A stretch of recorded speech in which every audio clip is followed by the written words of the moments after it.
সোনকালে মেৰাপানীত কুখ্যাত চোৰ নুৰ ইছলামক আটক মেৰাপানীৰ আৰক্ষী জানিব পৰা মতে চলংপথাৰ আৰু মেৰাপানীৰ বিভিন্ন দোকানত চুৰ কৰি সন্ত্ৰাসৰ সৃষ্টি কৰি আহিছিল ধৃত নুৰ ইছলামে গোপন সূত্ৰৰ ভিত্তিত গোলাঘাট লুৰুকিহাটৰ পৰা ধৃত চোৰটোক মেৰাপানী আৰক্ষীয়ে আটক কৰিবলৈ সক্ষম হয়। আনফালে চোৰটোৰ স্বীকাৰোক্তিৰ ভিত্তিত মেৰাপানী আৰক্ষীয়ে গোচৰ ৰুজু কৰি জেললৈ প্ৰেৰণ কৰে।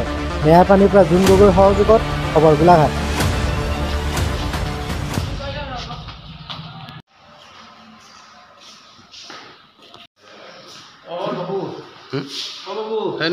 ক'ত চুৰ কৰিলি ইমান দিন তই যে পলাই আছিলি কেলে পলাই থকা তোকতো পুলিচে বিচাৰি ফুৰিছে ইমান দিন পলাই আছিলি মই মেডিকেলত আছিলোঁ মেডিকেলৰ পৰা মই ৰোগীহাটত থাকিলোঁ বাকীটো মই ইয়াত কাম কৰি থাকোঁ। মেৰাপানী ক'ত কৰিছিলি মেৰাপানী ক'তো চুৰ না কৰাকৈ তই কেলে এনেকৈ হ'ল মই ক'তো চুৰ কৰা মোক ফচাইছে ৰাইজে ইমান তোক সেই কেছ দিছে নাই মোক এইটো ফচাইছে তোৰ নাম কি নুৰুল ইছলাম ঘৰ চলংপথাৰ